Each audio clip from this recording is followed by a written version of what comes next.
Hello बच्चों, आज हम मैकेनिकल प्रॉपर्टी ऑफ फ्लूइड का आगे वाली चैप्टर के आगे वाले टॉपिक्स देखते हैं, जिसमें आज हम पढ़ने वाले स्ट्रीमलाइन फ्लो, लैमिनार और टर्बुलेंट फ्लो, रेनॉल्ड्स नंबर पढ़ेंगे। उसके बाद इक्वेशन ऑफ कंटिन्यूटी और बर्नौली थ्योरम। शुरुआत करनी है हमको स्ट्रीमलाइन फ्लो से। तो सबसे पहले स्ट्रीमलाइन फ्लो होता क्या है? देखो बच्चों, जब कोई फ्लो होता है और वो बिल्कुल लेयर बाय लेयर या लाइन बाय लाइन फ्लो होता है, उसी को स्ट्रीमलाइन फ्लो हम कहते हैं। इसमें क्या होता है कि जो पार्टिकल फ्लो हो रहा है, मतलब वाटर के जो पार्टिकल है, वो अपने आगे वाले पार्टिकल को एज इट इज फॉलो करते हैं। इसके लिए समझो ये स्ट्रीमलाइन फ्लो हमारा है। इसमें मैंने 3 पॉइंट मार्क कर दिए हैं, पी क्यू आर। अब जो भी पार्टिकल पी से पास होगा उसकी वेलोसिटी सेम रहेगी। एग्जाम्पल के लिए मान लेता हूं कि पी के पास जो वेलोसिटी है वो 10 हो गई। 10 मीटर पर सेकंड का हो, सेंटीमीटर पर सेकंड का हो, यूनिट की बात नहीं है। तो जो भी पार्टिकल पी से फ्लो होगा, पी से गुजरेगा, उसकी वेलोसिटी 10 ही रहेगी। हाँ, हो सकता है क्यू पे वेलोसिटी चेंज हो जाए। मैं एग्जांपल के लिए मान लेता हूँ वो 11 हो गई, या आर पे मैं मान लेता हूँ वो 9 हो गई। तो जो भी पार्टिकल पी से फ्लो होगा उन सभी पार्टिकल की वेलोसिटी 10 होगी। क्यू से फ्लो होगा तो 11 होगी, आर से फ्लो होगा तो 9 होगी। ये तो मैंने खैर एग्जाम्पल के लिए लिया है। और उसके बाद जो डायरेक्शन है, इस पॉइंट पे डायरेक्शन अगर टेंजेंट ड्रॉ करूंगा तो इधर, इसमें करूंगा तो इस तरफ, और इसमें इस तरफ। जो भी पार्टिकल पी से पास होगा उन सभी पार्टिकल की डायरेक्शन इस टाइप से होगी और बिल्कुल लाइन बाय लाइन फ्लो हमारा चलता रहेगा। इसी को हम स्ट्रीमलाइन फ्लो कहते हैं। ठीक है, जैसे कि मैंने यहाँ पे लिखा है, each particle has same velocity and direction at that it is preceding particle. P से जो पार्टिकल फ्लो हो जाएगा उसकी वेलोसिटी हो गई 10 और डायरेक्शन होगी ये। उसके बाद कोई और पार्टिकल आएगा, वो भी सेम पाथ को फॉलो करेगा, तो वेलोसिटी और डायरेक्शन किसी पॉइंट पर बिल्कुल कांस्टेंट रहता है। इस फ्लो को हम स्टडी फ्लो भी कहते हैं, जो टाइम के साथ नहीं बदलता। हाँ, पॉइंट टू पॉइंट वेलोसिटी बदल सकती है। ठीक, अब इसकी कुछ प्रॉपर्टी देखते हैं। पहला, एक स्ट्रीमलाइन फ्लो के अंदर कोई भी स्ट्रीमलाइन एक दूसरे को कट नहीं करती है। क्यों? अगर मान लेते हैं स्ट्रीमलाइन एक दूसरे को कट करेगी, एक ये हो गई और दूसरी मान लेते हैं ये हो गई, तो इस पॉइंट के ऊपर हम 2 टेंजेंट ड्रॉ कर सकते हैं, एक तो इस डायरेक्शन में और एक हो गया इस डायरेक्शन में। तो यहां जो पार्टिकल जाएगा उसके पास 2 डायरेक्शन होगी। अब वो इधर जाएगा कि इधर जाएगा। ऐसा करने से क्या होगा, ये पूरी स्ट्रीमलाइन जो है वो टूट जाएगी और फ्लो जो हमारा स्ट्रीमलाइन अपने आप को मेंटेन नहीं कर पाएगा और टर्बुलेंट में चेंज हो जाएगा। दूसरी बात, जब भी किसी पॉइंट के ऊपर वेलोसिटी तेज हो जाती है, काफी बढ़ जाती है, तो स्ट्रीमलाइन पास पास आ जाती है। जहां भी आप देखोगे फ्लो जो है काफी तेजी से फ्लो हो रहा है, वहां पे स्ट्रीमलाइन काफी पास पास होती है। इसका मतलब जहां पे भी स्ट्रीमलाइन क्राउडेड है वहां पे मान लेना स्ट्रीमलाइन काफी पास है।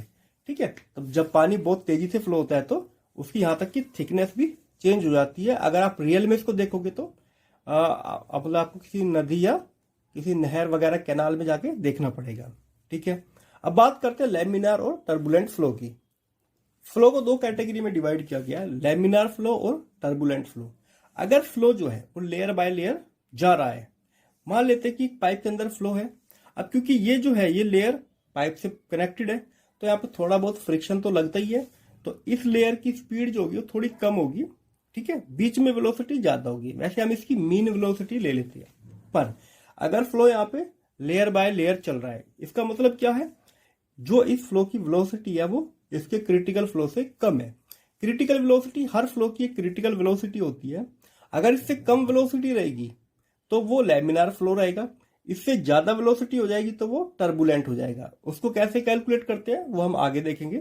हर फ्लो की और क्रिटिकल वेलोसिटी काफी चीजों पे डिपेंड करती है। पाइप का डायमीटर कितना है, डेंसिटी क्या है, विस्कोसिटी वगैरह, उन चीजों पे डिपेंड करती है, वो हम आगे देखेंगे।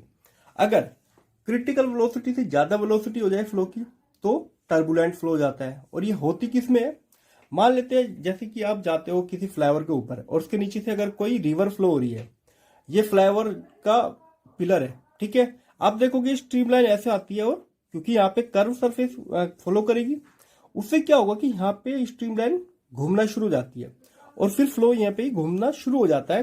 फ्लो आगे कम जाता है और उसके चारों तरफ घूमना शुरू हो जाता है।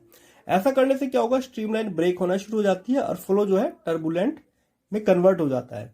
ठीक है, आप कभी अगर जाओ किसी फ्लाईओवर पे जिसके नीचे कोई नदी बह रही हो तो वहां पे जाके आप देख सकते हो टर्बुलेंट फ्लो की। वैसे टर्बुलेंट फ्लो तो आप कहीं भी देख सकते हो, पानी में जब ज्यादा उथल पुथल होती है तो उसको टर्बुलेंट फ्लो ही हम कहते हैं। और अगर लेयर बाय लेयर चल रहा है वाटर तो इसका मतलब वो हमारा लैमिनार फ्लो है। अब बात करते हैं क्रिटिकल वेलोसिटी। अब देखो बच्चों, क्रिटिकल वेलोसिटी कैसे कैलकुलेट कर सकते हैं। वैसे क्रिटिकल वेलोसिटी होती क्या है?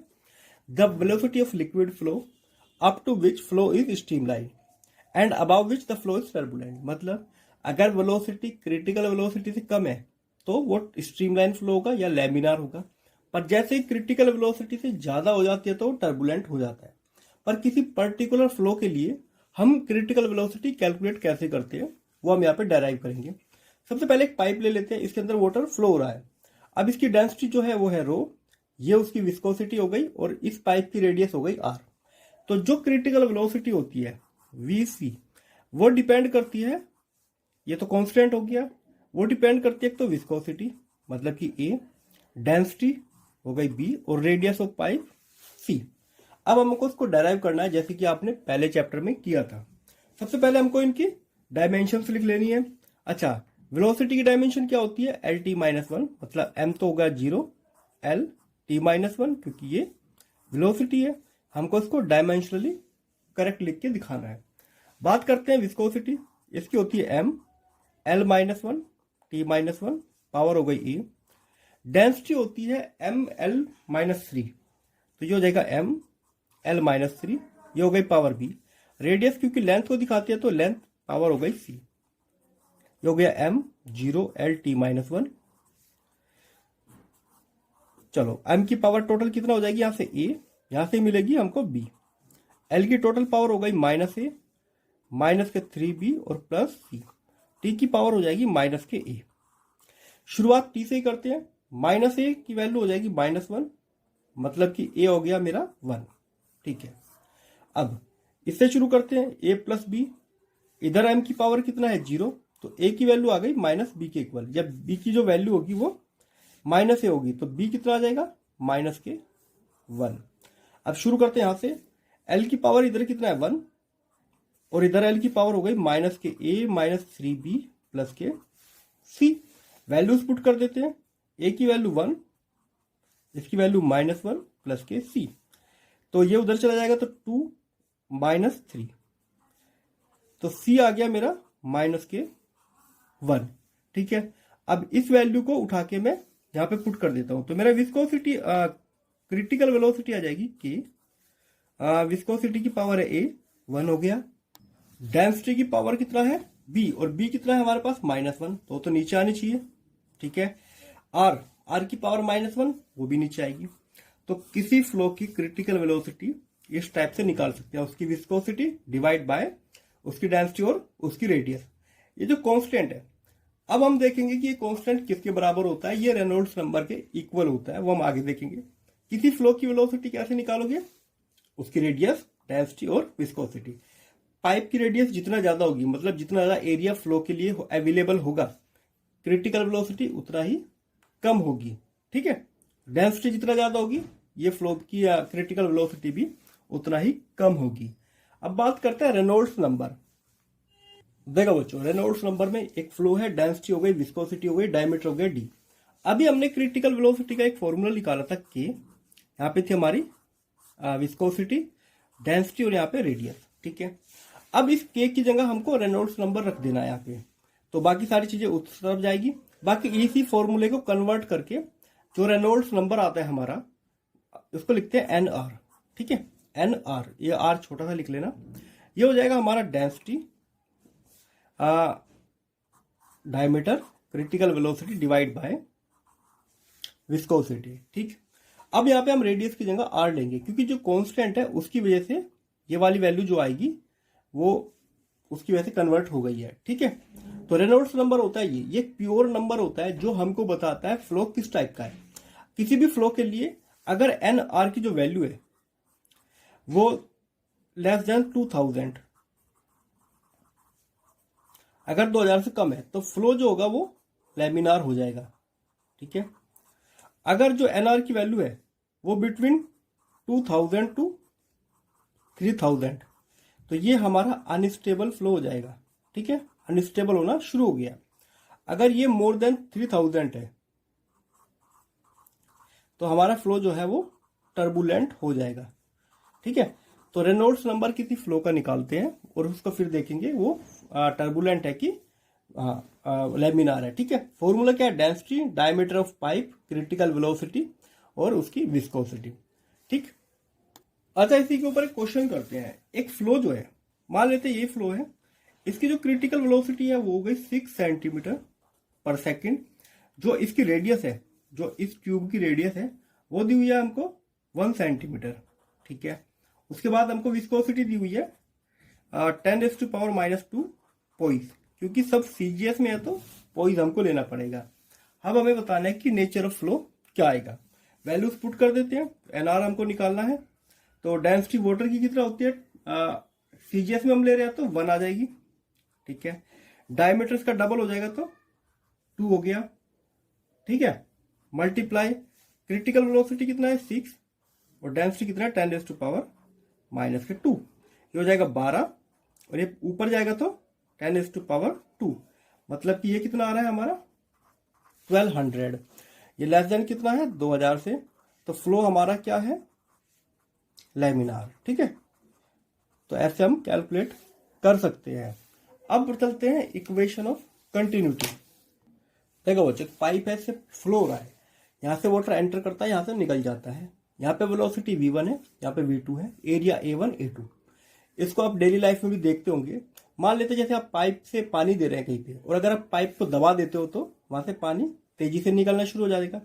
पाइप का डायमीटर अगर छोटा कर दोगे, एरिया कम करोगे तो स्पीड से निकलेगा वाटर। पाइप का एरिया बड़ा हो जाएगा तो पानी आराम आराम से निकलता है। तो एरिया और वेलोसिटी का डायरेक्ट यहाँ पे इनवर्स रिलेशन है। अच्छा, मान लेते हैं कि जो मास यहाँ से एंटर किया है वही मास यहाँ से निकलेगा, पानी इसके अंदर जमेगा तो नहीं, तो जितना एंटर किया है उतना ही बाहर की तरफ आएगा। ठीक है, तो mass enter equal to mass exit. ठीक है, एक ही बात है। अब मास को क्या लिख सकते हैं? मास होता है वॉल्यूम मल्टीप्लाई डेंसिटी। वॉल्यूम कैसे लिखेंगे? एरिया, इसको a1 ले लेता हूं मैं, a1, यहां से जो वेलोसिटी है v1 और जो यहाँ पे डेंसिटी है ये, उसी तरह a2 v2। अब क्योंकि एक ही फ्लो ले रहे हैं तो डेंसिटी तो सेम ही होगी, तो ये वाली वैल्यू हट जाएगी। तो हमारा फॉर्मूला बनेगा a1 a2 v2। तो ये हमारी कंटिन्यूटी की इक्वेशन है, बहुत इंपॉर्टेंट है, याद रखना। एग्जाम्पल के लिए मान लेता हूं, मान लेते एरिया जो है वो 10 सेंटीमीटर स्क्वायर है a1, और a2 हमारा जो है वो 5 सेंटीमीटर स्क्वायर है। जो v1 की वेलोसिटी है, या v2 ले लेते हैं, वो हमारी है 10 सेंटीमीटर पर सेकंड। तो v1 वेलोसिटी हमको बताने कितना है। ठीक है, ये 10 है, ये 5 है, यहां से वेलोसिटी 10 सेंटीमीटर पर सेकंड से निकल रही है, तो उसकी एंटर होने की स्पीड हमको बतानी है।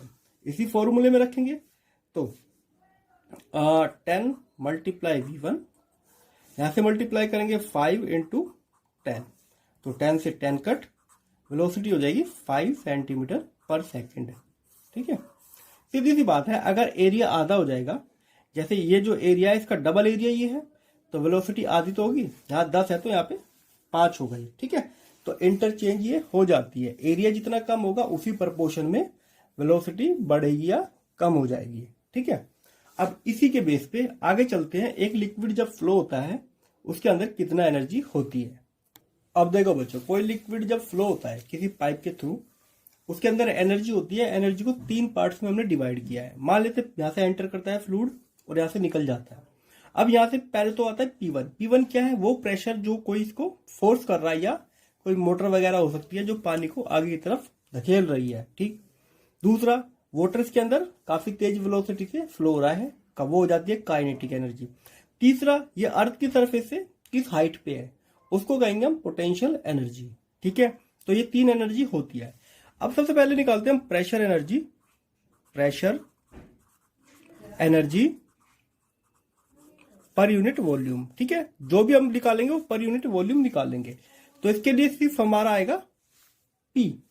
ठीक है, दूसरा आते हैं पोटेंशियल एनर्जी। तो potential energy per unit volume, ये जो होती है हमारी, ये होती है ρgh। अच्छा, यहाँ पे अभी मैं H1 H2 नहीं ले रहा हूँ, एक जनरल फॉर्मूला हम बनाने की कोशिश कर रहे हैं, तो मैंने इसलिए यहाँ पे P लिया, ना कि P1। तो जब क्वेश्चन करेंगे तब P1 ले सकते हैं। तो अगर किसी हाइट पे लिक्विड है अर्थ की सरफेस से तो ये हो जाएगा रो जी एच। फिर बात आती है काइनेटिक एनर्जी। तो kinetic energy per unit volume, तो ये होती है हमारी 1/2 डेंसिटी वी स्क्वायर। ठीक है, ये आपको याद रखनी है। इसी के बेस पे बर्नौली इक्वेशन हमने देखेंगे या बर्नौली थ्योरम जो है वो देखेंगे। अब देखो बच्चों, बर्नौली ने क्या कहा था। बर्नौली ने कहा था जब फ्लो होता है किसी पाइप का तो ये तीनों एनर्जी एक दूसरे में कन्वर्ट होती रहती है। ठीक है, अगर एक कम होगी तो बाकी दो उसी प्रपोर्शन में बढ़ जाएगी। ठीक है, तो ये एनर्जी आपस में कन्वर्ट होती रहती है जैसा जैसा फ्लो आगे चलता है। ठीक, तो बर्नौली ने यही हमको कहा था। तो चलो बर्नौली पे देखते हैं। Bernoulli theorem for streamline flow for ideal fluid. ये ध्यान रखना, ये आइडियल फ्लूइड की बात कर रहे हैं। आइडियल फ्लूइड में ना उसकी विस्कोसिटी होती है ना उसमें कोई लॉस होता है, बस ये मान के हम चल रहे हैं। वैसे तो इसकी विस्कोसिटी होगी, रियल फ्लूइड की विस्कोसिटी होती है और लॉस भी होता है, पर फिलहाल अभी नहीं लेते, वो आपको हायर स्टडी में पढ़ने को मिलेगा। फिलहाल हम उसको आइडियल फ्लूइड लेके चलते हैं क्योंकि हमको तो एक नॉर्मल सा फॉर्मूला चाहिए। The total energy, total energy क्या होती है? पोटेंशियल एनर्जी, काइनेटिक एनर्जी और प्रेशर एनर्जी इस पाइप के अंदर जो एंटर करते टाइम है। Per unit mass remain constant, per unit mass मानो या पर यूनिट वॉल्यूम, वो कांस्टेंट रहेगी at every cross section through out the liquid flow, पूरे फ्लो में। तो जो एनर्जी यहां से एंटर कर रही है वही एनर्जी यहां से निकलेगी। हाँ, हो सकता है कि ये आपस में इंटरचेंज हो जाए, कम हो जाए, उसी प्रपोर्शन में यहां से जो एनर्जी निकलेगी वो बढ़ती या कम होती रहेगी। तो इसी की बेस पे जो उन्होंने थ्योरम दी थी वो दी थी। तो थ्योरम जो थी हमारी पी, जो प्रेशर एनर्जी एंटर करती है, प्लस अभी हम उसके लिए नहीं ले रहे, वो मैं फॉर्मूला आगे बताऊंगा। प्रेशर एनर्जी हो गई, उसके बाद आती है ये हमारी कौन सी एनर्जी है? पोटेंशियल एनर्जी, और ये हो गई हमारी काइनेटिक एनर्जी। ये सभी कांस्टेंट होती है। ठीक है, इसको हम हेड की फॉर्म में भी दिखा सकते हैं और अदर फॉर्म अगर हमको इसको हेड की फॉर्म में दिखाना है। अच्छा, हेड की फॉर्म क्या होती है? देखो, अगर मैं यहां पे एक मैनोमीटर लगा दूं पतला सा, ठीक है, तो जो वाटर इसके अंदर जो हाइट गेन करेगा वो इन तीनों एनर्जी की वजह से करेगा। ठीक है, जो ये तीनों कंट्रीब्यूट करेंगे प्रेशर में, जो हाइट यहाँ पे गेन करेगा इन तीनों की वजह से करेगा। और एक अगर मैनोमीटर में यहां पे लगा दूं तो यहाँ पे हाइट अलग होगी। ठीक है, वैसे ये H1 और ये अलग अलग है, वो मत मानना। ये हेड है, हेड का मतलब ही होता है प्रेशर को दिखाने का एक तरीका।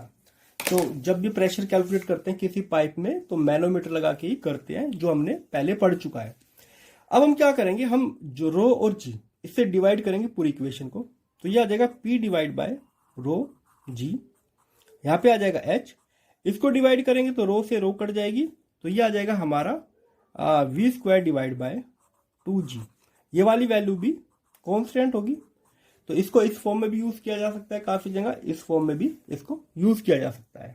ठीक है, अच्छा अब देखो, जैसे कि यही वाला केस अब हमने ले लेंगे, वाटर एंटर करता है, एग्जिस्ट करता है, तो यहां से जो टोटल एनर्जी है यहाँ पे और यहाँ पे सेम रहेगी। तो इसको हम क्या लिख सकते हैं इस इक्वेशन में? P1 प्लस, क्योंकि डेंसिटी सेम ही है, रो जी H1 प्लस 1/2 V1 स्क्वायर, ये इक्वल होगी P2 plus H2 plus 1/2 V2 square. ठीक है, तो यहाँ पे 1 लिख लेना है, यहाँ पे 2 लिख लेना है। तो ये हमारी कांस्टेंट रहेगी। इसके बेस पे एक क्वेश्चन करते हैं ताकि आपको अच्छे से देखो बच्चों। हम एक क्वेश्चन कर लेते हैं बर्नौली के ऊपर। एक हॉरिजॉन्टल पाइप है, मतलब H1 और H2 सेम है, सेम हॉरिजॉन्टल या सरफेस के ऊपर है, अर्थ के। अच्छा, यहाँ से जो वेलोसिटी एंटर हो रही है 2 की है, यहाँ पे वेलोसिटी नहीं पता। यहाँ से प्रेशर लग रहा है 4 × 10⁴ पास्कल, यहाँ पे कैलकुलेट करना है। तो मेन पर्पस हमारा P2 निकालना है। P2 निकालने से पहले हमको बर्नौली थ्योरम लगाने से पहले हमको इक्वेशन ऑफ कंटिन्यूटी लगानी पड़ेगी ताकि V2 निकाल सके। तो इक्वेशन ऑफ कंटिन्यूटी वो क्या कहती है? A1V1 = A2V2। वैल्यूज पुट कर देते हैं। अच्छा, इसका मैंने एरिया नहीं लिखा यहाँ पे। इसका जो एरिया है A1 वो है 2 × 10⁻² मीटर स्क्वायर, और यहाँ का जो एरिया है वो है 10⁻² मीटर स्क्वायर, मतलब एरिया आधा हो गया है। ठीक है, अब यहाँ पे वैल्यू पुट करते हैं। 2 इंटू 10⁻⁻², वेलोसिटी है 2, A2 हमारा हो गया 10⁻⁻², वेलोसिटी निकाल ली है, कट, तो V2 आ गई 4 मीटर पर सेकेंड। एरिया आधा हो जाएगा तो वेलोसिटी डबल हो जाएगी, 2 की 4 हो गई है, ठीक। बर्नौली इक्वेशन क्या कहती है? P1 plus rho GH1 plus 1/2 rho V1 square equal to P2 rho GH2 plus 1/2 rho V2 square. यह हमारी बर्नौली इक्वेशन या थ्योरम कह सकते हो। अब क्योंकि H1 और H2 तो सेम है, तो ये वाली जो टर्म है कैंसिल आउट हो जाएगी। अब हम क्या करते हैं, P2 को इधर रहते हैं, ये वाली टर्म को भी इधर ले आते हैं, तो यहाँ पे हमारा क्या बनेगा? P2 P1 plus 1/2 V1 square minus 1/2 V2 square. तो P2 आ जाएगा हमारा P1 plus rho by 2 V1 square minus V2 square. तो P1 की वैल्यू उठा के रखते हैं 4 इंटू 10⁻⁴।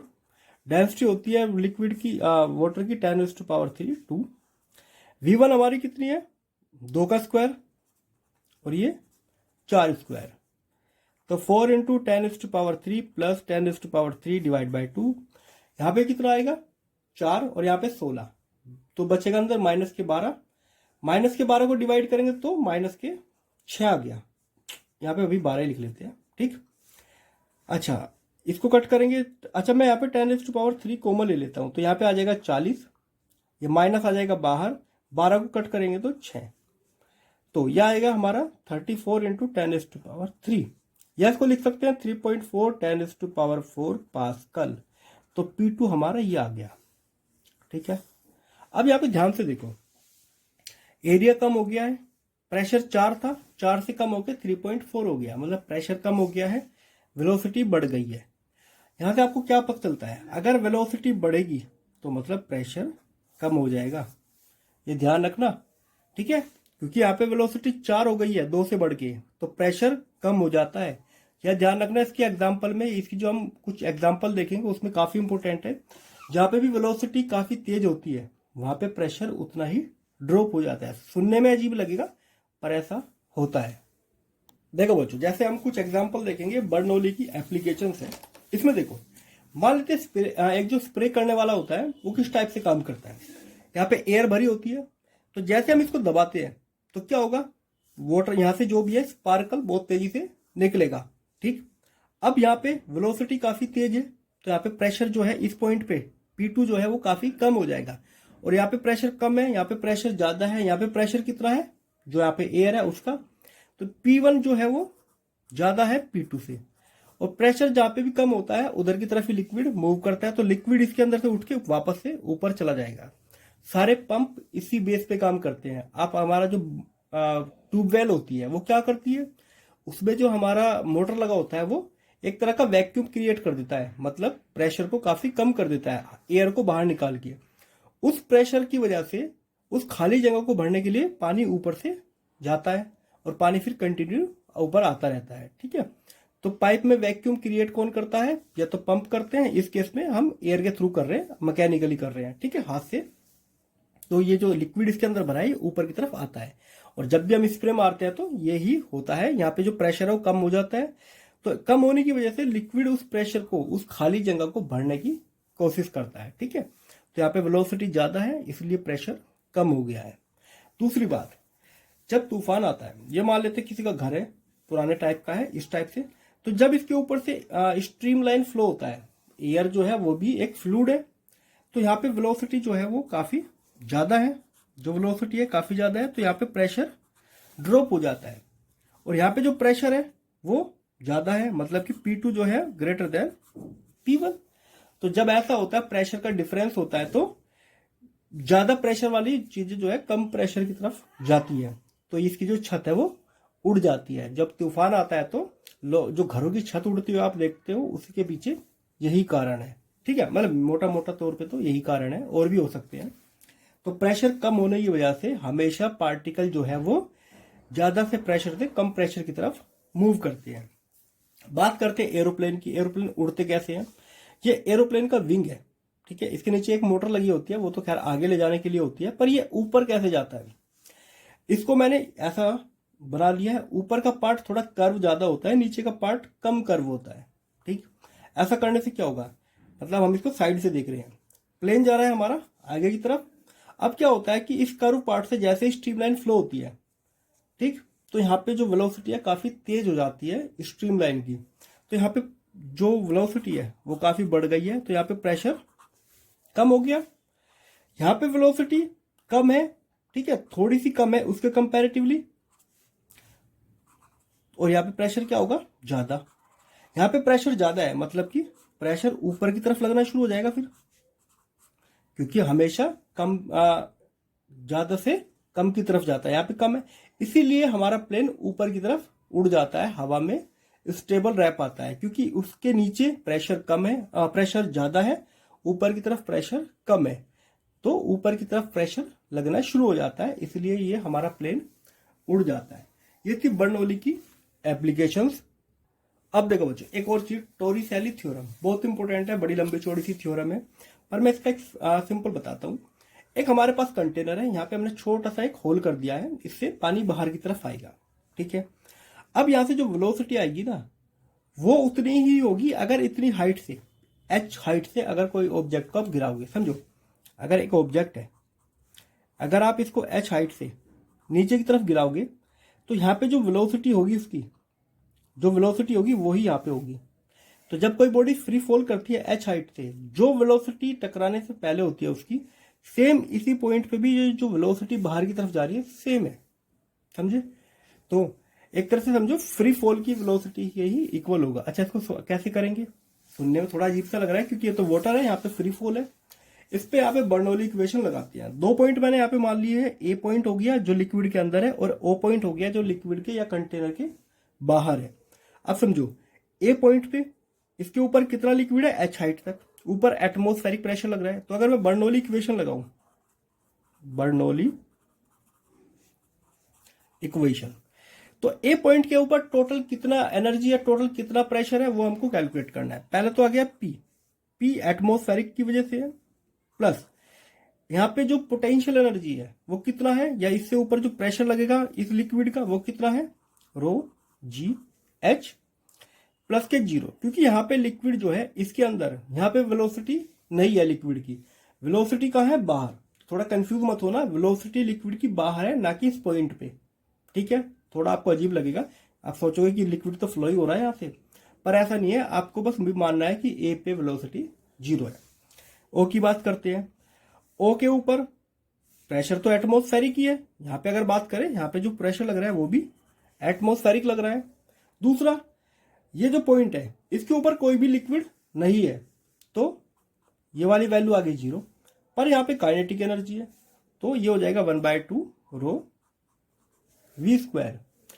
प्रेशर से प्रेशर कट हो गया, rho g h equal to 1/2 rho v square. Density से ये भी कट, ये उधर चला जाएगा, तो v की वैल्यू आ गई 2gh। और जब आपने पढ़ा होगा, यही तो होती है फ्री फॉल की, जब कोई ऑब्जेक्ट नीचे की तरफ गिरता है तो फ्री फॉल से यही तो होता है। जैसे कि मैं अगर यहाँ पे लिखूं, तो हमारा एक फॉर्मूला होता है h इक्वल टू 1/2 जी, इस वाले को लेते हैं, छोड़ो, v square minus U square equal to 2gh। ये हम इक्वेशन यूज करते हैं। शुरुआत में वेलोसिटी 0 थी, क्योंकि यहाँ पे जब किसी चीज को ऊपर से नीचे गिराते हैं तो 0 लेती है, तो फाइनल वेलोसिटी आती है हमारी 2gh। अंडर रूट कर देंगे तो सेम ही तो आ गई। तो इसका मतलब एक ऑब्जेक्ट को h हाइट से नीचे की तरफ गिराओ, जो वेलोसिटी आएगी सेम वही आएगी। अगर यहाँ पे इस पॉइंट से इतना ऊपर अगर पानी भरोगे, तो जो यहाँ से पार्टिकल निकलेंगे वाटर के, वो भी सेम वेलोसिटी के साथ निकलेंगे। ये था हमारा टोरिसेली थ्योरम। अगर इसको समझना है तो according to this theorem, velocity of efflux, efflux का मतलब जो यहाँ से वाटर बाहर निकल रहा है उसकी velocity, the velocity which the liquid flow out the orifice, ये छोटा सा जो छेद होता है इसको ओरिफिस कहते हैं, is equal to that of which the free falling body would acquire in falling through a vertical distance equal to the depth of orifice. जो डेप्थ यहाँ है उससे जो वेलोसिटी से लिक्विड आ रहा है वो सेम है फ्री फॉलिंग बॉडी के, ठीक है, below the free surface of liquid. ये चैप्टर इसके साथ साथ खत्म हो गया है। इससे अगर आपको कोई डाउट है तो आप हमसे कमेंट में पूछ सकते हैं। अब हम चलेंगे थर्मल प्रॉपर्टी ऑफ सॉलिड, ठीक है, वो पढ़ेंगे हम अगली वीडियो में। मिलते हैं अगली वीडियो में।